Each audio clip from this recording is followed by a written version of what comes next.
நாகப்பட்டினத்தை பொறுத்தளவில் போதிய மருத்துவர்கள் இல்லை என்கிற பிரச்சனை பெரிய பிரச்சனையாக இருக்கிறது. எனவே உரிய மருத்துவர்களை நியமிப்பதற்கும் நடவடிக்கை எடுக்க வேண்டும் என்று கேட்டுக்கொள்கிறேன். நாகப்பட்டினத்தில் நிறைவேற்றப்பட்டிருக்கிற திட்டங்கள் குறித்து எந்தவிதமான ஆய்வையும் செய்யாமல் அங்கே மக்களுடைய நீண்டகால கோரிக்கைகள் கடந்த 4.5 ஆண்டுகளில் எந்த அளவுக்கு நிறைவேற்றப்பட்டிருக்கின்றன என்பதை பற்றிய எந்தவிதமான அடிப்படை புரிதலும் இல்லாமல் வன்மத்தோடும் பொய்யை சொல்ல வேண்டும் என்றும் சொல்லியிருக்கிறார். Hi hello friends, welcome back to road side Ambanis. எல்லாம் தமிழக வெற்றி கழக தோழர்களுக்கும் பொதுமக்கள் ஆகிய அனைவருக்கும் வணக்கத்தை தெரிவிச்சுக்கிறேன். இன்றைக்கி ரொம்ப ரொம்ப ரொம்ப சீரியஸான ஒரு விஷயம் எடுத்துகிட்டு வந்திருக்கேன். அரசியல் களம் இந்த அளவுக்கு மாறுமான்றது நிஜமால ஒரு அதிசயம் சொல்லலாம். எல்லாருமே சொல்லி கேள்விப்பட்டிருக்கேன். ஆனால் இப்போது நம்ம அனுபவம் மூலயமா அந்த விஷயங்கள்லாம் தெரிய வருது.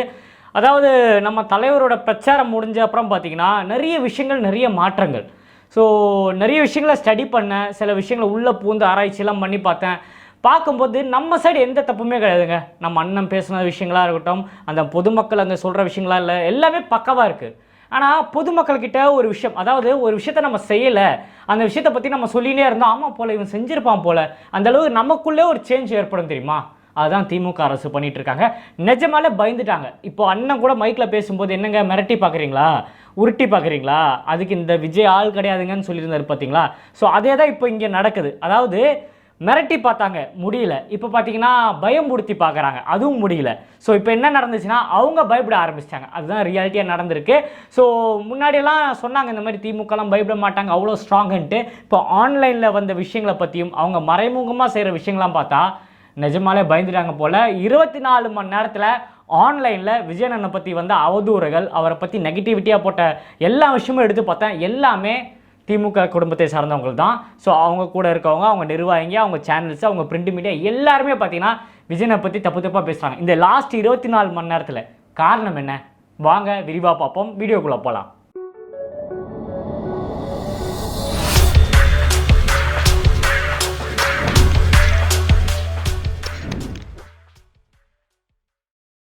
அதாவது திருச்சியோட சுற்றுப்பயணம் முடிஞ்சிச்சு. விஜய் அண்ணன் சக்ஸஸ்ஃபுல்லாக முடிச்சுட்டு வந்தார். அங்கே வந்த கூட்டம், அங்கே வந்த ஆதரவு எல்லாருமே பார்த்துருப்பீங்க. அதுக்கப்புறம் அடுத்த சனிக்கிழமை விஜய் அண்ணன் நாகைப்பட்டினம் வராருன்னு அனௌன்ஸ் பண்ணிட்டோம். ஸோ அங்கேயும் பார்த்தீங்கன்னா பரபரப்பு ஏற்பட்டுச்சு. காலையிலே பார்த்தீங்கன்னா நெகட்டிவ் ஸ்ப்ரெட் பண்ண ஆரம்பித்தாங்க. ஆனால் திருச்சி மிகப்பெரிய சக்ஸஸ்ன்னு தெரிஞ்சிச்சு. இதே அளவுக்கு விஜய் அவர்களை விட்டால் டிசம்பர் மாதங்குள்ளே பார்த்தீங்கன்னா பொதுமக்களே அவர் தான் முதலமைச்சர்ன்ற சொல்லிடுவாங்கன்றது அவங்களுக்கு நல்லா தெளிவாக தெரிஞ்சிச்சு. அவங்க என்ன பண்ணிட்டாங்கன்னா நாகைப்பட்டினம் வரத்துக்கு முன்னாடி காலங்காத்தில் கிட்டத்தட்ட ஒரு 7 மணி போல் பார்த்தீங்கன்னா விஜய் அவர்கள் எந்த ஸ்பாட்டுக்கு வராரோ அங்கேருந்து போய் ஒரு ஃபோட்டோ ஒன்று எடுக்கிறாங்க. எடுத்துட்டு அதை ஸ்ப்ரெட் பண்ணுறாங்க. எப்போ விஜய் நான் வரத்துக்கு ஒரு 1 மணி நேரம் முன்னாடி ஸ்ப்ரெட் பண்ணுறாங்க. விஜய் அவர்கள் வர இன்னொரு 10-15 நிமிஷத்தில் விஜய் அவர்கள் வந்துருவார், அந்த இடத்த பாருங்கள், ஆளே கிடையாது. எப்படி இவங்க விஜய் நான் வரத்துக்கு முன்னாடி அர்லி மார்னிங்கே போய் ஒரு 6 மணி 7 மணி போல் ஃபோட்டோ எடுத்துகிட்டு வந்து 11 மணிக்கு வர விஜய், அதாவது 11 மணின்போ ஒரு கிட்டத்தட்ட 12 மணி ஆயிடுச்சு வரத்துக்கு. ஸோ அப்போ பார்த்தீங்கன்னா இதை ஸ்ப்ரெட் பண்ணுறாங்க. விஜய் அவர்கள் வரத்துக்கு ஆள் கூட்டம் இல்லை, அந்த இடம் ரத்து அப்படின்னு சொல்லி அனௌன்ஸ் பண்ணுறாங்க. ஸோ ப்ரிப்பேராக இருக்காங்க. அதாவது திருச்சியில் நடந்ததை இங்கே நடக்க விடக்கூடாது, அங்கே எவ்வளோ சக்ஸஸ்ஃபுல்லாக முடிஞ்சது, இங்கே பார்த்தீங்கன்னா நெகட்டிவாக ஸ்ப்ரெட் பண்ணுன்றதுக்கு திமுக ரெடியாக இருந்திருக்காங்கன்றதுல தெளிவாக தெரியுது. ஸோ நம்ம மீட்டிங்லாம் முடிஞ்ச அப்புறம், அதாவது திமுக காரங்க மெயினாக ஒரு அஜெண்டா கொடுத்துருக்காங்க. என்னென்னு பார்த்தீங்கன்னா மீட்டிங் முடிஞ்ச அப்புறம் பார்த்தீங்கன்னா நீங்கள் இந்த மாதிரி விஷயங்களை பற்றி தான் பேசணும். அதாவது ரீல்ஸ் பண்ணுறதுக்குலாம் காசு கொடுத்தவங்களுக்கு தெரியும். காசை கொடுத்து ரீல்ஸில் 30 விழாவை ப்ரொமோட் பண்ணாங்க. அதை உடச்சி நம்ம கையில் கொடுத்துட்டோம். எல்லாருமே சொல்லிட்டாங்க பெய்டு ப்ரொமோஷன், கீழே போட்டாங்க. அந்த ரீல்ஸ் பண்ணுற எல்லாமே பெய்டு ப்ரொமோஷன் போட்டு ரீல்ஸ் பண்ண ஆரம்பிச்சாங்க. நம்ம 2 பார்ட்டாக கொடுத்து திமுக கையில் உடச்சி கொடுத்துட்டோம். ஏன்டா இந்த மாதிரி கேவலமான விஷயம் பண்ணாதீங்கடான்னு சொல்லி மூஞ்சில் அடித்த மாதிரி சொல்லிட்டோம். ஸோ அதுக்கப்புறம் அவங்க நிர்வாகிகளுக்கும் நிறைய பேருக்கு பார்த்தீங்கன்னா ஒரு அஜெண்டா கொடுத்துருக்காங்க. என்னென்னு பார்த்தீங்கன்னா விஜய் அவர்கள் மீட்டிங் முடிஞ்ச உடனே பார்த்தீங்கன்னா யூடியூப்பில் உட்காந்துக்கிட்டு நெகட்டிவான ரிவ்யூஸை கொடுக்கணும். அதாவது கூட்டம் வரல, அவங்க பார்த்தீங்கன்னா ரசிகர்களாக தான் இருந்தாங்க, அவங்கள பற்றி தப்பாக பேசுங்க, அது உடஞ்சிச்சு இது உடஞ்சிச்சுன்னு சொல்லி நெகட்டிவான விஷயங்களை யூடியூப்பில் நிறைய யூடியூபர்ஸ் பேசணும். அதுக்கு தனி பேமெண்ட். அதுக்கப்புறம் பார்த்தீங்கன்னா நியூஸ் பேப்பர்ஸ், பிரிண்ட் மீடியா, அதில் பார்த்தீங்கன்னா ஆர்டிக்கல் கொடுக்கணும். முதலமைச்சரோட ஆர்டிக்கல் தான் இருக்கணும். விஜய் அவர்கள் வந்து போன அப்புறம் அங்கே என்னென்ன நெகட்டிவிட்டி நடந்தோ அதை தான் ஹெட்லைனாக போடணும். அதாவது டாப் நியூஸ் பார்த்தீங்கன்னா இது எல்லாமே திமுக கூட இருக்கிற டீம் தான் சொல்கிறாங்க. அவங்க கூட இருக்கிற எல்லாருமே என்ன பேசிக்கிறாங்கன்னா டாப் நியூஸ் எல்லாமே நெகட்டிவிட்டியாக இருக்கணும். விஜய் அவர்கள் வந்து போன எக்ஸாம்பிள் பார்த்தீங்கன்னா ஒயின் ஷாப்பில் கூட்டம் அதிகமாக இருந்தது விஜய் அவர்கள் வந்தனால, இந்த மாதிரி நெகட்டிவ் அது என்னென்ன எடுத்து வச்சிருக்கேன் அதையும் சொல்கிறேன் நான். அதுக்கப்புறம் பார்த்தீங்கன்னா நெக்ஸ்ட் டேவே, அதாவது இப்போ எக்ஸாம்பிள் விஜய் அண்ணா வந்து நாகைப்பட்டினம் வந்து திருவாரூர் வந்து போயிட்டாரு. ஸோ நெக்ஸ்ட் டேவே பார்த்தீங்கன்னா அதே இடத்துல திமுகவோட மீட்டிங் நடக்கணும். அதாவது முதலமைச்சர் துணை முதலமைச்சர்லாம் வரமாட்டாங்களா, திமுக நிர்வாகிகள் மட்டும் இருந்து அந்த மீட்டிங்கை பண்ணணும். விஜய் அவர்களுக்கு வந்த மாதிரி கூட்டத்தை நீங்கள் என்ன பண்ணீங்களோ, ஆளுக்கு 200 கொடுக்கலோ 1000 கொடுக்குறீங்களோ, விஜய் அவர்கள் வந்து போன அதே ஏரியாவில் பார்த்தீங்கன்னா கூட்டத்தை காட்டணும். எவ்வளோ காசு கொடுத்தாலும் பரவாயில்ல, அந்த இடத்துல கூட்டத்தை காட்டணும். விஜய் அவர்கள் போட்ட மாதிரி அதே மாதிரி ஃபோட்டோவை நம்ம போஸ்ட் பண்ணணும். இது ஒன்று. இன்னொன்று பார்த்தீங்கன்னா டிவி டிபேட்ஸ். அதாவது இந்த மீட்டிங் முடிஞ்ச உடனே டிவி டிபேட்ஸ் வைப்பாங்கள்ல, விஜய் அவர்கள் வந்து போன அப்புறம் டிபேட்ஸ் வைக்கும்போது நம்மளோட ஒஃபிஷியலான ஆளுங்க உங்க எல்லாருக்குமே தெரிஞ்சிருக்கும். அதாவது செய்தி தொடர்பாளர் பார்த்தீங்கன்னா நம்ம நண்பர் ரமேஷ் அவர்கள், நம்ம தோழர் லயலாமணி அவர்கள், ராஜ்மோகன் அண்ணன், அந்த மாதிரி ஒஃபிஷியலாக கொஞ்சம் பேர் இருக்காங்க. இவங்க தான் நியூஸில் பேசணும்னு சொல்லி நம்ம சைட்லேருந்து நம்ம தளபதி சைன் போட்டு ஒரு லெட்டர் பேட் ஒன்று அனௌன்ஸ் பண்ணாங்க. நம்ம கட்சி சார்பாகவும் நம்மளை பற்றி எதுவாக இருந்தாலும் அவங்க மூலியமாக தான் நம்ம வெளியே சொல்லுவோம் எல்லா விஷயமும். ஸோ இவங்க யாருமே கிடையாது டிவி டிபேட்ஸில். அங்கீகாரமாக நம்ம அமிச்ச யாருமே டிவி டிபேட்ஸில் கிடையாது. அதாவது நம்ம ஒஃபிஷியலாக நம்ம மீட்டிங் முடிஞ்சதுக்கப்புறம் நைட்டு நடக்கிற விஷயத்த சொல்கிறேன், யாருமே இருக்கக்கூடாது. அங்கே இருக்கிறது யார் தெரியுமா? விஜய் அவர்களோட ஆதரவாளர், அதாவது தமிழக வெற்றி கழகத்தோட சப்போர்ட்டர்னு சொல்லி ஒருத்தர் போய் உட்கார்றாரு. ஸோ அவங்களுக்கு பார்த்தீங்கன்னா நம்ம முன்ன பின்ன பார்த்துருக்க மாட்டோம். அவங்க அரசியல் விஷயங்கள்லாம் பேசுவாங்க, எப்பயாச்சும் விஜய் அண்ணா சப்போர்ட் பண்ணி பேசுவாங்க. இந்த மாதிரி கேரக்டரை கூப்பிட்டு உட்கார வச்சு பேசுகிறாங்க. அந்த டிபேட்டில் யார் யார் இருப்பா? திமுக சப்போர்ட் பண்ணுற எல்லா கட்சிகளும் இருப்பாங்க, திமுகவோட சப்போர்ட்டர்ஸ் இருப்பாங்க, ஸோ எதிர்க்கிறேன்னு சொல்கிற பாஜக அவங்களும் இருப்பாங்க, மறைமுக கூட்டணி அவங்க எல்லாருமே இருப்பாங்க. இதில் நம்மளோட ஆதரவாளர் யோசிச்சு பாருங்கள், இது ஒரு முக்கியமான பாயிண்ட். நம்ம சைட்லேருந்து யாருமே இருக்க மாட்டாங்க, நம்ம சைடில் இருக்கவங்க யாருமே அவங்க கூப்பிட மாட்டாங்க. காரணம் என்னென்னா நம்ம அடித்து உடச்சி பேசுவோம். இப்போ நம்மளோட செய்தி தொடர்பெல்லாம் நீங்கள் பார்த்துருப்பீங்க, பேசும்போதே ஏதாவது தப்பு சொன்னாங்கன்னா ப்ரூவ் பண்ணி காட்டிடுவாங்க. ஒன்றும் மொபைலில் வச்சுருப்பாங்க, இல்லை அதை சம்மந்தப்பட்ட ஆளா அந்த இடத்துல லைவ்லேயே ஃபோனை பண்ணி காமிச்சிருவாங்க. ஸோ இது பார்த்தீங்கன்னா தெளிவாக பார்த்தீங்கன்னா அவங்களுக்கு தெரிஞ்சிச்சு. ஸோ அவங்கள கூப்பிட்டா வேலைக்கு ஆகாதுன்னு சொல்லி திமுக சைட்லேருந்தே பார்த்தீங்கன்னா செட் பண்ணி ஒரு ஆள், அதாவது அன்அஃபிஷியல் பர்சன்ஸ், அவங்கள உட்கார வச்சு விஜயோட ஆதரவாளர்கள்னு சொல்லி அவங்கள வேற ஒரு விதமாக ப்ரொஜெக்ட் பண்ணுறாங்க. அதாவது திமுக தான் ரைட்டு, விஜய் அவர்கள் தப்பு பண்ணாருன்றதை அவங்க வாயிலேருந்தே பேச வச்சு இந்த மாதிரி ஒரு டிவி டிபேட்ஸை நடத்துகிறாங்க. இதுவும் திமுக சைடில் இருக்க ஒரு டிவி சேனல் தான் பண்ணுறாங்க. தமிழ்நாட்டில் பாதி சேனல் அவங்க கைக்குள்ள தான் இருக்குன்னு உங்கள் எல்லாருக்குமே தெரிஞ்சிருக்கும். அதுக்கப்புறம் பார்த்தீங்கன்னா இந்த லோக்கல் பொலிட்டீஷியன்ஸ் அவரெல்லாம் என்ன சொல்லியிருக்காங்கன்னா, லோக்கலில் இருப்பாங்க இந்த வட்ட செயலாளர்கள், இந்த கவுன்சிலர், இந்த எடுபுடிங்க நிறைய பேர் இருப்பாங்க, கொத்தடிமைகள்னு சொல்லலாம். இவங்களெல்லாம் வச்சு என்ன பண்ணுறாங்கன்னா, இந்த மீட்டிங் முடிஞ்ச அடுத்த நாள் அந்த டீ கடையிலையோ சரி லோக்கலில் இருக்கிற இடத்துலாம் போய், நேற்று பார்த்தீங்களா விஜய் அவர்கள் மீட்டிங் போட்டார், வேலைக்காவில் பார்த்தீங்களா எல்லாம் ரசிகர் கூட்டம், திருச்சியில் பயங்கரமாக இருந்து, நாகப்பட்டினம் வேலைக்காவில் இன்னும் போக பாருங்கள், அடுத்த வாரம்லாம் யாருமே இல்லாமல் இருப்பாங்க, இந்த சனிக்கிழமை முடிஞ்சிச்சு, அவனுக்கு ஆளே இல்லாமல் கிட்ட காட்டுறாங்க, கேமராவை கிட்ட காமிச்சு ஆள் இருக்கிற மாதிரி காட்டுறாங்க, இருந்தாலும் திமுக கிட்டலாம் அடிச்சிக்க முடியுமா, நம்ம எவ்வளோ வருஷமாக இருக்கும்னு சொல்லி லோக்கலில் இருக்கிற பப்ளிக் கிட்ட இவங்க பேச்சுவார்த்தைகள், இந்த டீ கடையில் இந்த சந்துக்குள்ளே ஓரமாக நின்று பேசுகிறது, தெருமுனையில் நின்று பேசுகிறது, தெரிஞ்சவங்க வீட்டில் இதை கொண்டு போய் சேர்க்கறது, இந்த மாதிரி விஷயங்கள்லாம் பார்த்தீங்கன்னா லோக்கலில் இருக்கிற பொலிட்டிஷியன்ஸுக்கு ஒரு ஆர்டர் கொடுத்துருக்காங்க. அதுக்கப்புறம் பார்த்தீங்கன்னா சிஎம் இதுக்கெல்லாம் பேச மாட்டாருங்க. இந்த எந்த விஷயத்துக்கும் விஜய் அவர்களை பற்றியும் நம்ம கட்சியை பற்றியெல்லாம் வாயை திறக்க மாட்டார். காரணம் என்னன்னா, அவர் எல்லாரை பற்றியும் பேசுகிறார். நீங்கள் நோட் பண்ணால் தெரிஞ்சிருக்கும். பழனிசாமி அவர்களை பற்றி பேசுவார், பிஜேபி பற்றி பேசுவார், நிறைய தமிழ்நாட்டில் இருக்கிற எல்லா கட்சிகளை பற்றியும் பேசுவார். நான் விஜய் அண்ணனை பற்றி மட்டும் பேச மாட்டாங்க. ஆனால் விஜய் அண்ணனை பற்றி பேசுகிறதுக்கு நிறைய பேர் இருக்காங்க, அவர் பேச மாட்டார். சப்போஸ் அவர் வாயிலேருந்து விஜய் அவர்களோட பேரோ தமிழக வெற்றி கழகத்தோட பேரோ வந்துச்சுன்னா நம்ம அவங்கள கவனிக்கிறோம், ஸோ அவங்கள நம்ம பற்றி பேசினா நம்ம நோட்டட் ஆகிடுவோம், நம்ம பயப்படாத மாதிரி இருக்கணும். எதுவாக பொம்மையாக இருந்தாலும் நம்ம பயப்படாத மாதிரி நின்று எதிர்கட்சி அதிமுக பாஜகன்னு சொல்லி அவங்கள நம்ம எதிர்த்து பேசி இவங்களை கண்டுக்காமல் விட்டோன்னா நம்ம பயப்படாத ஒரு ஆளுன்றதை எல்லாரும் நினச்சிப்பாங்கன்னு அவங்க மனசுக்குள்ளே நினச்சிக்கிறாங்க. ஏன்னா நாகைப்பட்டினம் மீட்டிங் முடிஞ்ச உடனே ஓகே வித்தின் 1 ஹவரில் பார்த்தீங்கன்னா அவர் உட்காந்து மீடியா முன்னாடி பேசுகிறார். கொஸ்டின்ஸ் எல்லாம் நிறைய பேர் கேட்டிருக்காங்கன்னு சொல்லி பதில், அதாவது அவரே ரெடி பண்ணிட்டு அவரே பதில் சொல்கிற மாதிரி ஒரு விஷுவல் ஒன்று ரிலீஸ் ஆயிருந்தது, அதை நீங்கள் பார்த்துருப்பீங்க. அதுக்கப்புறம் இன்னொரு முக்கியமான பாயிண்ட் பார்த்தீங்கன்னா விஜய் அவர்களோட ஆக்டிவிட்டீஸ் பற்றி, அதாவது அவர் ஈவினிங் வரமாட்டாருனோ, அவர் ட்ரிங்க்ஸ் அடிப்பாருனோ. இப்போ கூட அவர் ஏர்போர்ட் நடந்து வரும்போது ஒரு கவர் ஒன்று எடுத்துகிட்டு வர்றாரு, அவர் கையில் ஒரு பேக் இருக்கும், கூட ஜெகதீஷனா 2-3 பேர்லாம் நடந்து வருவாங்க, அவங்க கூட ஒர்க் பண்ணுறவங்க, அவங்க கையில் எல்லாம் கவர் இருக்கும். அதை வந்து எடிட் பண்ணி மார்க் பண்ணி ஒன்று ப்ரொமோட் பண்ணுறாங்க. என்னன்னா கவருக்குள்ளே டியூட்டி ஃப்ரீலேருந்து சரக்கு வாங்கி போகிறாரு விஜய் அவர்கள் அப்படின்னு சொல்லி அதை எடிட் பண்ணி அந்த வீடியோவை சர்க்குலேட் பண்ணுறாங்க. இது வாட்ஸ்அப் மூலியமாகவும் நிறைய சோஷியல் மீடியா மூலமாகவும் ப்ரொமோட் பண்ணுறாங்க. அதாவது திருச்சி முடிஞ்ச உடனே, திருச்சி டைம்லலாம் இது நடக்கலைங்க, நாகப்பட்டினமும் திருவாரூரும் போய் வந்தார்ல, ஆனால் அது கலைஞரோட ஊருன்னு தெரியும். ஸோ அது முடிஞ்ச வந்தோடனே நிஜமாலே பதறிட்டாங்க. மீட்டிங் முடிஞ்சோடனே இந்த மாதிரி வீடியோஸ் பார்த்தீங்கன்னா ப்ரொமோட் பண்ணுறாங்க, ஒவ்வொன்றா ப்ரொமோட் பண்ணுறாங்க. ஸோ இதை பார்க்கும்போதே எல்லாருக்குமே சந்தேகம் வர ஆரம்பிச்சிச்சு. இப்போ மெயின் கேப்ஷன் சொல்கிறேன், அதாவது விஜய் நாகப்பட்டினம் பிரச்சாரம்லாம் முடிச்சு வந்தோன்னா நெக்ஸ்ட் டே வர கேப்ஷன்ஸ் படிக்கிறேன் கேளுங்க. பொய் பிரச்சாரம் செய்த விஜய் அவர்கள், விஜய்க்கு எதுவுமே தெரியல, விஜய் பேசியது அனைத்தும் தவறு, அதுக்கான ஆதாரம் கிடையாது, தவறான தகவல்கள். இதெல்லாம் பார்த்தீங்கன்னா ஹெட்லைன்ஸில் பெருசாக வருது. அதுவும் நியூஸ் சேனலில் டிபேட்டுக்கும் சரி நிறைய விஷயத்துக்கும், அதாவது டிபேட் மீன்ஸ் இந்த சன் நியூஸு, அதுக்கப்புறம் கலைஞர் செய்திகள், சன்னோட செய்திகள், இந்த மாதிரி சன் நெட்வொர்க்கை சேர்ந்த அனைத்து சேனல், அது மட்டும் இல்லாமல் நம்ம திமுக சைட்லேருந்து யாருக்கெல்லாம் பேமெண்ட் போதோ அந்த சேனல்கள் எல்லாமே இந்த மாதிரி நெகட்டிவ் டேக், அதாவது நெகட்டிவ் கேப்ஷனை போட்டு நியூஸை ஸ்ப்ரெட் பண்ணுறாங்க.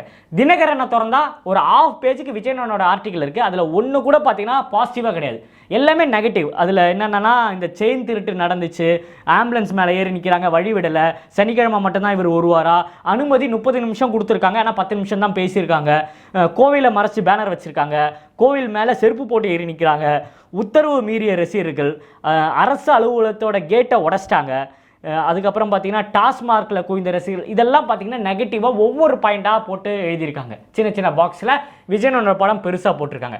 உள் பக்கத்தில் பார்த்தீங்கன்னா முதலமைச்சர் கையை கட்டி உட்காந்துக்கிட்டு அவர் அந்த வீடியோ கொடுத்தாருன்னு சொன்னது தெரியுமா, அது பெரிய ஆர்டிக்கலாக கொடுத்துருக்காங்க.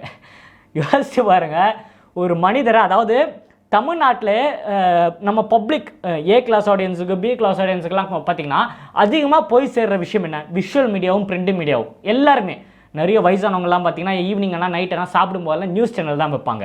பிரிண்ட் மீடியா காலங்காத்தால எல்லாருமே எந்திரிச்சு நியூஸ் பேப்பர் தான் படிக்கிறாங்க.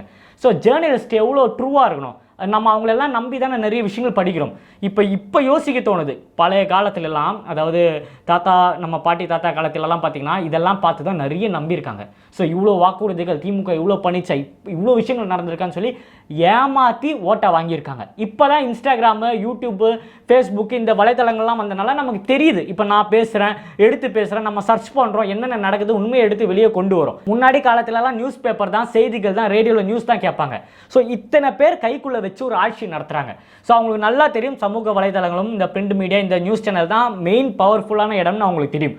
அதனால அதை இப்போ கையில் எடுத்துட்டு அதை ப்ரொமோட் பண்ணுறாங்க. சாதாரண மக்களுக்கும் தெரியாமல், அதாவது ஊரில் இருக்கிற மக்களுக்கும் டிவி பார்க்குறவங்களுக்கும் அவங்களுக்கு பார்த்தீங்கன்னா இதை அவதூறுகளை பரப்புறாங்க. இப்போ நான் சொன்ன பாயிண்ட்ஸ் எல்லாம் தெரிஞ்சிருக்கும். இதெல்லாம் நான் எப்படி ஃபேக்ட் செக் பண்ண ஆரம்பிச்சேன்னா, ரீசெண்டாக ரெட்பிக்ஸ் சேனலில் ஒரு தெளிவான ஒரு வீடியோ போட்டிருந்தேன். அதை பார்த்தோன்னே என்னடா இது, அவர் இந்த மாதிரி பாயிண்ட்ஸ் நிறைய விஷயங்கள் அவர் சொன்னார். அந்த மாதிரி ஒரு ஜேர்னலிஸ்ட் அவ்வளோ அழகாக, அதாவது அவர் எந்த சேனலும் எனக்கு தெரிஞ்சு இது வரைக்கும் எந்த கட்சியும் சார்ந்து பேசினது கிடையாது. விஜயனுக்கும் சப்போர்ட் பண்ண மாட்டார், திமுக அதிமுக யாருக்கும் சப்போர்ட் பண்ணி நான் பேசி பார்த்ததில்லை. ஸோ அவர் ஜெனியூனாக அதை ரிசர்ச் பண்ணிலாம் போட்டிருந்தார். ஸோ அவரே அவ்வளோ ரிசர்ச் பண்ணுவோம். நம்ம பசங்க ஆன்லைனில் நம்மளோட விர்ச்சுவல் வாய்ஸை பக்காவாக தேடி ஒவ்வொன்றா போடுறாங்க. இப்போ ரீசெண்டாக விஜயனை வந்து போயிட்டு வந்தார் தெரியுமா, இப்போது நாகைப்பட்டினம் திருவாரூர் போயிட்டு வந்தார். உடனே பார்த்தீங்கன்னா அடுத்த நாள் திமுகவோட மீட்டிங். அதில் என்ன போடுறாங்க, எங்கள் முதலமைச்சர் வரல, துணை முதலமைச்சர் வராமலே எங்களோட கூட்டத்தை பாருங்கன்ட்டு. ஏண்டா காசு கொடுத்து கூட்டத்தை கூட்டுறீங்க, அதில் என்ன பெருமை? அதுவும் நாங்கள் எடுத்த மாதிரி டாப் ஆங்கிளில் எடுத்து 2-3 ஃபோட்டோ போட்டிருக்காங்க. நம்ம பசங்க ஒரு யூடியூப் சேனலில் ஒன்று வந்திருக்கு, ஒரு நியூஸ் சேனலில் வந்திருக்கு, விஜய் அவர்களோட கூட்டமும் அவங்க கூட்டமும் டிவைட் பண்ணி போட்டிருக்காங்க. அந்த வீடியோவில் பார்த்தா தெளிவாக தெரியுது. அது பார்த்தீங்கன்னா சின்ன சந்து 2 பார்ட்டாக போட்டிருக்காங்க. அதில் பாதி சேர் பார்த்தீங்கன்னா நடுவில் காலியாக இருக்குது. ஃப்ரண்டில் இருக்கிற பாக்ஸில் நிறைய லேடிஸ், அந்த லேடிஸ் அவங்களோட முகத்தை பார்த்தாலே தெரியும் காசுக்காக வந்திருக்காங்க. அந்த மாதிரி லேடிஸ் உட்கார வச்சிருக்காங்க. மீதி எல்லாமே கட்சி நிர்வாகிகள். அந்த கூட்டம் கூட இல்லைன்னா நீங்கள் எதுக்கு இவ்வளோ பெரிய கட்சி? 75 வருஷமா இருக்கிற ஒரு கட்சி தமிழக வெற்றி கழகத்துக்கு கூட்டம் வந்துச்சு, நான் உங்களை பீட் பண்ணி காட்டுறேன்னு சொல்லி ஒரு மீட்டிங்கை போட்டிருக்காங்க. இதை நம்ம எங்கே போய் சொல்ல? பின்னாடி காட்டல, அப்போ ட்ரோனில் காட்டும்போது பேக் சைட் காட்டல, சைடு மூலயமா தான் போகிறாங்க, பேக்கில் எதுவுமே காட்டல. ஏஐ மூலயமா ஒர்க் பண்ணி அந்த இமேஜை போடுறாங்க. நியூஸில் லைவில் வந்தனால நமக்கு தெரியுது. இதே மாதிரி திருச்சியில் நம்ம மீட்டிங் முடிஞ்ச உடனே மீட்டிங் போட்டிருக்காங்க. அவங்களுக்கு நிஜமானே பீதி கிளம்பிச்சுன்னு சொல்லலாம். விஜய் அவர்கள் வந்து போன அடுத்த நாள் எதுக்கு அவங்க மீட்டிங் போடணும்? எங்களுக்கு இவ்வளோ நிபந்தனைகள், இவ்வளோ பிரச்சனைகள், இவ்வளோ பர்மிஷன் பிரச்சனைகள்லாம் இருக்குது. இவங்களுக்கு அதெல்லாம் கிடையாது. அவங்களுக்கு முன்னாடி பிளான் பண்ணி போட்டாங்களா இல்லை பிளான் பண்ணாமல் போட்டாங்களான்லாம் நமக்கு தெரியாது. தலைவர் தளபதி அவர்கள் வந்து போன அடுத்த நாளே பார்த்தீங்கன்னா திமுகவோட மீட்டிங், ஆளை கூட்டுறாங்க, அந்த இடத்துல பேசுகிறாங்க. இவங்க எல்லாருமே, இந்த அமைச்சர்கள் எல்லாமே விஜயனை விமர்சித்து பேசுகிறாங்க. அவர் சொன்னது அவதூறு, போய் பேசுகிறாங்க. யூடியூப்பில் ஒருத்தன் பச்சையாக சொல்கிறாங்க, போய் விஜய் அவர்கள் சொன்னார், அதை எடுத்து வச்சிருக்கேன், யாரோ எழுதினதை எழுதி கொடுத்து விஜய் அவர்கள் பேசுகிறாருன்ட்டு. இந்த நேரத்தில் நிறைய பேருக்கு, அதாவது நம்ம வியூவர்ஸுக்கும் சரி பொதுமக்களுக்கும் ஒரு முக்கியமான விஷயத்தை தெரியப்படுத்துக்கிறேன். யாரோ எழுதி கொடுத்து பேசுகிறாருன்னு நிறைய பேர் சொல்கிறாங்க. அவரோட அறிக்கையெல்லாம் பார்த்தா உங்களுக்கு தெரியும். விஜயன் யூஸ் பண்ணுற நிறைய வேர்ட்ஸ் பார்த்தீங்கன்னா அந்த அறிக்கையில் இருக்கும். சில வார்த்தைகளெல்லாம் நீங்கள் உன்னிப்பாக, இப்போ நாங்கள்லாம் ஃபேனாக இருந்தனால எங்களுக்கு தெரியும். விஜயன் அவரோட ஒவ்வொரு அசைவும் பார்த்தீங்கன்னா நம்ம தெளிவாக பார்ப்போம். அவர் படிக்கிற விஷயமும் சரி, அவர் மைக்கில் பேசுகிற விஷயமும் அது அந்த ஸ்லாங்லேயே இருக்கும். அந்த லெட்டரில் வர நிறைய வார்த்தைகள் அவர் அந்த வேர்ட்ஸ் எல்லாம் அவர் யூஸ் பண்ணுவார். ஸோ இதுலேருந்து தெளிவாக தெரியுது அவர் பக்காவாக ஸ்டடி பண்ணி அவர் எழுதி எடுத்துகிட்டு வந்திருக்காருன்ட்டு. அதே மாதிரி எழுதி கொடுத்து பேச வேண்டிய அவசியம் அவருக்கு கிடையாது. ஒவ்வொரு ஊரில் ஒவ்வொரு பிரச்சனைகள் சொல்கிறார் அவர். ஸோ அதெல்லாம் பார்த்தீங்கன்னா யாரோ எழுதி கொடுத்து தான். இப்போ உங்களுக்கு தெரியறதுக்காக ஒரு விஷயம் சொல்கிறேன். ரொம்ப வருஷத்துக்கு முன்னாடியே பார்த்தீங்கன்னா விஜய் அண்ணன் பார்த்தீங்கன்னா இந்த விஷயங்கள்லாம் ஸ்டடி பண்ண ஆரம்பிச்சிருக்காரு. என் நினைவு சரியாக இருந்ததுன்னா கிட்டத்தட்ட விஜய் அண்ணன் மக்கள் இயக்கமாக இருக்கும்போது 8-9 வருஷமாக பார்த்தீங்கன்னா மே 1 ஆட்டோ ஓட்டுறாங்களே, ஆட்டோ தொழிலாளிகள் இந்த பாரிஸ் சைடெல்லாம் பார்த்தீங்கன்னா இப்போவும் ரிச்சா ஓட்டிட்டு இருக்காங்க. ரிச்சா ஓட்டுறவங்க 234 தொகுதியும் பார்த்தீங்கன்னா ஆட்டோ டிரைவர்ஸை மீட் பண்ணி பேசிகிட்டு இருக்காரு. அவர் உங்களோட ஃபேமிலியை கூப்பிட்டு நம்ம கூட ஏமாற்றி கூட எடுத்துகிட்டு போகலாம், நம்ம ஃபேனாக போய் ஃபோட்டோ எடுக்கலாம்லாம் நினைக்கவே முடியாது. ஆனால் ஆட்டோ ஓட்டுற பேட்ச்லேருந்து அந்த லைசன்ஸ்லேருந்து அவங்க ஃபேமிலியிலேருந்து எல்லாமே பக்காவாக வெரிஃபை பண்ணி தான் பனையூர் உள்ள ஆஃபீஸ் உள்ளே போக முடியும். அந்த அளவுக்கு வெரிஃபிகேஷன் பண்ணி கிட்டத்தட்ட 8-9 வருஷமாக பார்த்தீங்கன்னா மே 1 உழைப்பாளிகள் தினம் அன்றைக்கி பார்த்தீங்கன்னா ஆட்டோ டிரைவர் அந்த ரிச்சா ஓட்டங்களெல்லாம் பார்த்து அவங்களுக்கு கிஃப்ட் கொடுத்து அவங்க கூட டைம் ஸ்பெண்ட் பண்ணி மத்தியானம் பார்த்தீங்கன்னா பிரியாணி கொடுத்து கிட்டத்தட்ட 700-800 பேரை மீட் பண்ணியிருக்காரு அவர். மத்தியானம் கொஞ்சம் பேர், மார்னிங் கொஞ்சம் பேருன்ட்டு. ஸோ இது எத்தனை மீடியாவில் தெரியும் உங்களுக்கு? அவ்வளோ சந்தேகமாக இருந்தால் கூகுளில் போய் சர்ச் பண்ணுங்கள், யூடியூப்பில் போய் சர்ச் பண்ணுங்கள், அந்த விஷுவல் நீங்கள் பார்க்கலாம். அவர்கள் பார்த்தீங்கன்னா அந்த டைமில் பார்த்தீங்கன்னா ரசிகர்களையும் நிறைய ஆட்டோ டிரைவர்ஸையும் மீட் பண்ணது. ஸோ அப்போலேருந்து அவர் ஸ்டடி பண்ணிட்டு இருக்காரு. அதே மாதிரி பார்த்தீங்கன்னா பூத் கமிட்டி முடிச்சு போகிற நிர்வாகி கிட்டத்தட்ட 4 பேர் 5 பேர், அதாவது 2016-17-18 அந்த டைமில் பார்த்தீங்கன்னா நீங்கள் இப்போ தானே நியூஸ்லாம் போடுறாங்க இந்த மாதிரி பூத் கமிட்டி விஜய் அவர்கள் முடிச்சிட்டாரு 234 தொகுதியிலும் பக்காவாக இருக்காங்கன்ட்டு. 2017-18 பார்த்தீங்கன்னா விஜய் அண்ணா பூத் கமிட்டி ஃபில் பண்ணவங்கள நேரடியாக மீட் பண்ணி பேசினார். எல்லா ஊர்லேருந்து வருவாங்க, 4 பேர் 5 பேர் வருவாங்க. விஜய் அண்ணனை மீட் பண்ணால் பூத் கமிட்டியை சப்மிட் பண்ணோன்னா அவர் கையாலே டீ ஸ்நாக்ஸு மோர்லாம் கொடுப்பாரு. உட்காந்து கிட்டத்தட்ட 1 hour 2 hour அவங்க டிஸ்கஸ் பண்ணுவாங்க.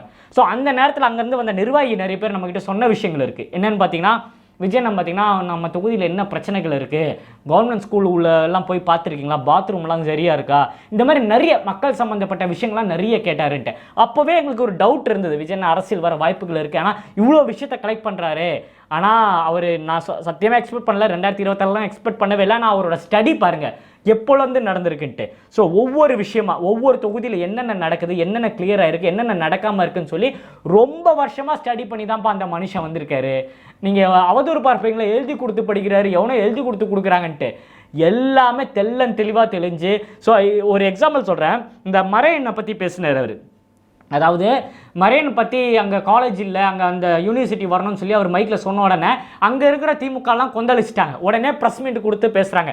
இப்போ விஜய் நான் நிறைய இடத்துல பேசின விஷயங்கள்லாம் தப்பு, பொய், விஜய் அவர்கள் பொய்யை பரப்புறாருன்றீங்களா? ஏன் முதலமைச்சரோ துணை முதலமைச்சரோ ஒரு ப்ரெஸ் மீட் கொடுத்து தைரியமாக சொல்லுங்கள், நான் கொடுத்த வாக்குறுதி இவ்வளோ வாக்குறுதியை நாங்கள் நிறைவேற்றிட்டோம் ஆதாரபூர்வமாக, சும்மா 90%, 99% சொல்லக்கூடாது, ஆதாரபூர்வமாக அவங்க ஒரு 505 லிஸ்ட் வச்சுருக்காங்களே அதை எடுத்துகிட்டு வந்து ஒவ்வொன்றா படித்து இது இந்த இடத்துல நடந்திருக்கு வித் ப்ரூஃபோட முதலமைச்சராலையும் துணை முதலமைச்சராலையும் பேச முடியுமா? நம்ம சவால் விடுறோம் இந்த நேரத்தில். அவங்களால தைரியமாக ப்ரெஸ் மீட் கொடுக்க முடியுமா? அவங்களோட ப்ரெஸ் மீட் நம்மளை சொல்கிறாங்க, இவரால் ப்ரெஸ் மீட்டே கொடுக்க முடியல. நீங்கள் செட்டப் பண்ணி கேள்வியும் நீங்களே ரெடி பண்ணுவீங்க, பதிலும் நீங்களே ரெடி பண்ணுவீங்க. நீங்கள் ஒரு ரூம்குள்ளே வச்சு நீங்கள் கூப்பிட்ற ப்ரெஸ் பீப்புள் மட்டும் வந்து உட்காருவாங்க, மீது யாரையும் நீங்கள் கூப்பிட மாட்டீங்க. நீங்கள் அப்படி ப்ரெஸ் மீட் நடத்தலாம், எங்களை நீங்கள் சொல்கிறீங்க ப்ரெஸ் மீட் நடத்துறதுக்கு. இது எந்த அளவுக்கு நியாயம்? ஸோ இந்த நேரத்தில் அந்த பாயிண்ட்டை நான் சொல்கிறேன். அதாவது டாக்டர் ஜெயலலிதா மீனவ பல்கலைக்கழகம் சொல்லி ஒரு வெப்சைட் இருக்குது. நீங்கள் எல்லாருமே போனேன், இது ரெட் பிக்ஸில் தான் நான் பார்த்தேன். அதுக்குள்ளே போனீங்கன்னா அதில் செலக்ட் பண்ணால் தெரியும் என்னென்ன கோர்சஸ் இருக்குன்ட்டு. விஜய் நான் சொன்னது மரையனை பற்றி, இவங்க சொல்கிறது இந்த ஃபிஷர்மேன் யூனிவர்சிட்டி, அதாவது மீனவ பல்கலைக்கழகம். அது என்னென்னு பார்த்தீங்கன்னா மீன் பிடிக்கிறது அந்த மாதிரி விஷயங்கள்லாம் இருக்குல்ல, பேசிக் விஷயங்கள், அந்த கோர்ஸ் தான் பார்த்தீங்கன்னா அந்த இடத்துல நாகைப்பட்டினத்தில் இருக்குது. ஸோ ஃபிஷர்ஸ் யூனிவர்சிட்டி நாகைப்பட்டினத்தில் இருக்குது. ஸோ இவங்க என்ன கிளைம் பண்ணுறாங்கன்னா நாங்கள் இங்கே யூனிவர்சிட்டி வச்சுருக்கோம், விஜய் அவர்கள் எப்படி அதை பேசலாம்? ஸோ விஜய் நான் பேசுனது மரையனை பற்றி. ஏன்னா மரையனை பற்றி எனக்கு நல்லா தெரியும். ரீசன் என்ன, சின்ன வயசில் நான் ஸ்கூலிங் முடிச்சேன்னா நிறைய பேர் கேட்பாங்களே, ஸ்கூலில் எல்லாம் படிக்கும்போது நீங்கள் என்ன ஆகணும்னு ஆசைப்படுறீங்க, நிறைய பேர் டாக்டர், போலீஸ் அப்படி இப்படின்னு சொல்லும்போது நான் மரையன் சொல்லுவேன். ரீசன் என்னன்னா, நமக்கு தெரிஞ்ச ஒருத்தர் பார்த்தீங்கன்னா ஷிப்பில் ஒர்க் பண்ணிட்டு இருந்தார், நிறைய சேலரி. ஸோ அங்கே போனால் வித்தியாசமான ஒரு ஸ்டடி, அது நல்ல ஒரு எக்ஸ்பீரியன்ஸ் எல்லாம் சொல்லி கேள்விப்பட்டோன்னே நம்ம மைண்டில் அது ஏறிடுச்சு. ஸோ அதுக்கப்புறம் நான் சினிமா துறைக்கு வந்துட்டு அது வேறு விஷயம். ஸோ அந்த டைமில் பார்த்தீங்கன்னா என்னை கேட்கும்போது மரையன் இன்ஜினியரிங் ரொம்ப பசங்களாம் என்ன திரும்பி பார்ப்பாங்க, இது என்ன வித்தியாசமாக இருக்குது, மரைன் அப்படின்னா என்னென்னலாம் கேட்பாங்க. ஸோ உங்களுக்கு தெரியும் 6 மாதம் ஷிப்பில் ஒர்க் பண்ணுவாங்க. ஸோ ஷிப்பை பற்றியான விஷயங்கள், கடல் போட்டு சம்மந்தமான விஷயம், கப்பலில் போகிறவங்கள பற்றி, ஸோ மரைனை பற்றி டீப்பாக உள்ளே போனீங்கன்னா அது ஒரு இன்ஜினியரிங்கான விஷயம். ஸோ எல்லாமே நமக்கு தெரிஞ்ச விஷயங்கள். ஸோ இதை பற்றி தான் அது கிட்டத்தட்ட சம்பளம் லேக்ஸ் கணக்கில் வருது. ஸோ அங்கே அந்த விஷயம், அதாவது கடல் சார்ந்த இடம் என்றனால அங்கே அந்த துறை வந்துச்சுன்னா அங்கே இருக்கிற யங்ஸ்டர்ஸுக்கு இது ஒரு ப்ளஸ்ஸாக இருக்கும், ஒரு நல்ல விஷயமா இருக்கும்னு சொல்லி அந்த இடத்துல சொல்லுவாங்க. உடனே இவங்க கொண்டு வந்து மரைன் இல்லை அங்கே வந்து ஃபிஷர்மேனோட இது இருக்குது, ஃபிஷர்ஸோட யூனிவர்சிட்டி இருக்குன்னு சொல்லி கிளைம் பண்ணாங்க. உள்ளே சர்ச் பண்ணி பார்த்தா மரைனோட கோர்ஸே அங்கே கிடையாது. ஸோ அப்போ யார் பொய் சொல்கிறா? இந்த மீடியாவில், இந்த பேப்பரில், பிரிண்டில் எல்லாத்துலேயும் நீங்கள் சொல்கிறீங்களே இது விஜய் அவர்கள் பொய் சொன்னாருன்ட்டு. இதில் ஒரே ஒரு எக்ஸாம்பிள் நீங்கள் சொல்லுங்கள், இதில் எங்கே இருக்குது? ஸோ தெளிவாக சொல்லியிருக்காரு. அந்த மாதிரி கோர்ஸே அங்கே இல்லைன்றத தெளிவாக வந்து விஜய் அண்ணா அடித்து சொல்லிட்டாரு. அந்த இடத்துல பிளாக் பண்ணி சொல்லிட்டாரு. இவங்களுக்கு ரிப்ளையே பண்ண தெரியாமல் இதை தப்பான ப்ரொஜெக்ஷன் பண்ணுறாங்க. இப்போ திமுக போய் சொல்லுதா, தாவேகா போய் சொல்லுதா? இப்போ நீங்கள் சொல்லுங்கள். நம்ம சொன்ன ஒவ்வொரு விஷயமும் எடுத்துகிட்டு விஜய் அவர்கள் சொன்னது போய். இந்த கரண்ட் விஷயம் கூட நான் நேற்று வீடியோவில் பேசியிருந்தேன். நம்ம மாவட்ட செயலாளர் சுகுமார் அண்ணன் மனு கொடுத்துருந்தாரு. அங்கேருந்து அந்த லெட்டரை பிடிச்சிட்டு ஒருத்தர் பேசுகிறாரு. அந்த மாவட்ட செயலாளர் தான் கொடுத்தாங்க, அவர் தான் மின் கட் பண்ண சொன்னார். அதுக்கப்புறம் இவங்க எப்படி விஜய் அவர்கள் மைக்கில் பேசுகிறாரு, கரண்ட் கட் பண்ணுறாங்க, நான் வரும்போது தான் கரண்ட் கட் பண்ணுவீங்களான்னு கேட்குறாருன்ட்டு. ஸோ விஜய் நான் பேசுனது எங்கன்னா திருச்சியில், அரியலூர் அந்த ஏரியாவில் போகும்போது கரண்ட் கட் பண்ணதை பற்றி பேசினார். அவர் நாகைப்பட்டினத்தை பற்றி பேசவே இல்லையே. நாங்கள் நாகைப்பட்டினத்தில் எதுக்கு கரண்ட் கட் பண்ண சொன்னோம்னா அங்கே இருக்கிற எலக்ட்ரிசிட்டி ரொம்ப பவர்ஃபுல்லானது. விஜய் வேன் மேலே நின்று பேசும்போது அந்த உயரத்துக்கு அந்த கம்பி வருமா.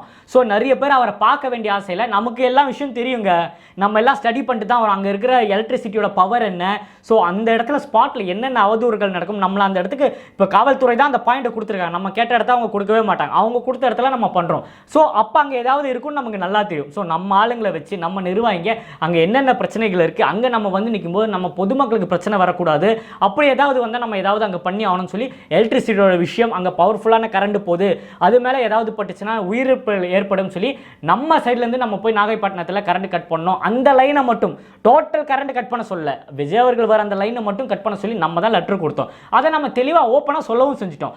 அதை தான் நம்ம பார்த்தீங்கன்னா முன்னெடுத்தோம். உடனே இவங்க பார்த்தீங்கன்னா கரண்ட் கட் பண்ண இவங்களே சொல்லுவாங்களாம், இவங்களே மனு கொடுப்பாங்களாம், கேட்டால் தமிழக அரசுன்னுவாங்களாம். ஸோ எப்படி ப்ரொமோட் பண்ணுறாங்க பாருங்கள். இந்த மாதிரி ஒவ்வொரு விஷயமும் விஜய் நான் சொன்னது பொய்ன்னு சொல்லி மக்கள்கிட்ட கொண்டு வந்து கேட்குறாரு. அவர் எடுத்துகிட்டு வந்த, அவர் பேசின எல்லா விஷயமும் பார்த்தீங்கன்னா ஸ்டடி பண்ணி மக்கள்கிட்ட மிகப்பெரிய வரவேற்புங்க. அவர் ஒவ்வொரு பாயிண்ட் சொல்லும்போது நாகைப்பட்டினத்திலும் திருச்சி சைட்லாம் பார்த்தீங்கன்னா அவர் அந்த ஊரில் இருக்கிற மக்கள் பிரச்சனை சொல்லும்போது அவ்வளோ ஆரவாரம், அவ்வளோ கைத்தட்டகள். ஏன்னா நமக்கு பிரச்சனை இருக்கிற விஷயத்தை பற்றி சொன்னாதாங்க நமக்கு வந்து கூஸ் பம்ஸாக இருக்கும், நமக்கு சந்தோஷமாக இருக்கும். இப்போ எனக்கு பிரச்சனை எனக்கு தெரியும், எங்கள் வீட்டாண்ட ரோடு சரியில்லைன்றது எனக்கு தெரியும். ஸோ அதை பற்றி விஜய் நான் பேசினாருன்னா பரவாயில்லப்பா, நான் நினச்சதே அவர் சொல்லிட்டாரு. அந்த மாதிரி ஒவ்வொரு மக்கள் மனசுலையும் இருக்கும். ஸோ அந்த இடத்துல அவருக்கு பேச வேண்டிய விஷயம். அப்படி தப்பாக இருந்தால் அங்கேயே மக்கள் அதுக்கு ரியாக்ட் பண்ணுவாங்க. இப்போது எக்ஸாம்பிள் திமுகவோட ஒரு ஏதோ ஒரு முக்கிய நிர்வாகி பார்த்தீங்கன்னா ஸ்டேஜில் பேசுகிறாரு, 1000 ரூபா வருதுமா, நாங்கள் திமுக சைட்லேருந்து 1000 ரூபா கொடுக்கும்போது ஒரு வயசானவங்க அந்த இடத்துல ஸ்டேஜுக்கு வெளியே நின்று பொதுமக்கள்லேருந்து ஒரு வயசானவங்க அங்கே வந்து கேள்வி கேட்குறாங்க. நீங்கள் எல்லாருமே அதை பார்த்துருப்பீங்க. 1000 ரூபா கொடுத்தேன்றியா, எனக்கெல்லாம் 1000 ரூபா வரவே இல்லையே, சில பேர் கொடுத்து திமுக காரங்களுக்கெல்லாம் கொடுத்துருக்கீங்க, எங்களுக்கு சாதாரண மக்களுக்கு வரவே இல்லையேன்னு கேட்கும்போது, வரலையாமா, அதுக்கான வழிகளை நான் ரெடி பண்ணுறேன்னு மேடையில் அவர் சொல்லுவார். ஸோ அந்த மாதிரி தப்பான ஸ்டேட்மெண்ட் கொடுத்தா மக்களே ரியாக்ட் பண்ணுவாங்க. இங்கே யாருமே சொல்லு, எல்லாருமே கைத்தட்டி அவருக்கு வேல் கொடுத்து மாலையை போட்டு வரவேற்று அவர் ஹாப்பியாக திரும்ப சென்ட் ஆஃப் பண்ணி வச்சாங்க அங்கேருந்து, தெரியுமா? ஸோ அவங்களுக்கு நிஜமாலே காண்டாயிடுச்சு. கருணாநிதி இருக்கிற அவரோட ஏரியாவுக்குள்ளே பூந்தே இந்த ஆள் பார்த்தீங்கன்னா கில்லி மாதிரி உள்ளே பூந்து காலி பண்ணிட்டு போயிட்டாரேன்றதை நிஜமாலே மரண பீதியில் இருக்காங்க. ஸோ இவ்வளோ விஷயங்கள் பார்த்தீங்கன்னா இப்போ நான் சொல்லும்போது உங்களுக்கு ரியலைஸ் ஆகிருக்கும். தயவு செஞ்சு ஒரு ரிக்வஸ்ட் மட்டும்தான் நான் கேட்குறேன், இந்த வீடியோ முடிஞ்ச அளவுக்கு பொதுமக்களுக்கு ஸ்ப்ரெட் பண்ணுங்க, தெரியப்படுத்துங்க, இதுதான் நடக்குது, இதுதான் உண்மை. ஸோ திமுக இனிமே வருங்காலங்களில் இவ்வளோ அஜெண்டா நான் சொன்னேன், வருங்காலங்களில் ஒவ்வொரு மீட்டிங் முடியும் போதும் காலையிலேருந்து நைட்டு வரைக்கும் அவங்களோட வேலைகள் பணம் கொடுத்து ஆன்லைனில் இந்த ஃபேஸ்புக், இன்ஸ்டாகிராமில் தப்பான விஷயங்களை மக்கள்கிட்ட கொண்டு போய் சேர்க்கறது, விஜய் அவர்கள் தப்பான விஷயத்த சொன்னாருன்றதை ப்ரொமோட் பண்ணுறது தான் அவங்களோட முக்கிய வேலையாக இருக்குது. அமைச்சர்கள் எல்லாருமே ப்ரெஸ் மீட் கொடுக்கும்போது இதுதான் அவங்களோட அஜெண்டாவே இருக்குது. உட்காரும்போது கேட்கும்போது இவங்களே பதில் சொல்கிறது, இது இருக்குன்றாங்க, இருக்குன்னா ப்ரூவ் பண்ணுங்க. நாகைப்பட்டினத்தில் மரைன் இன்ஜினியரிங் இருக்குன்னா ப்ரூவ் இட். நீங்கள் ப்ரூவ் பண்ணிங்கன்னா நாங்கள் ஏங்க பேச போகிறோம்?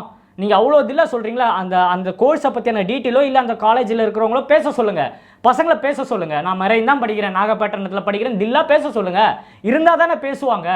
ஸோ இதெல்லாம் பண்ணாமல் விஜய் அவர்கள் தப்பாக பேசினா, போய் பேசினா, இன்னொரு வாட்டி நீங்கள் ப்ரொமோட் பண்ணிங்க, இந்த மாதிரி நாங்கள் அதுக்கான பதிலடி கொடுத்துக்கிட்டே இருப்போம்.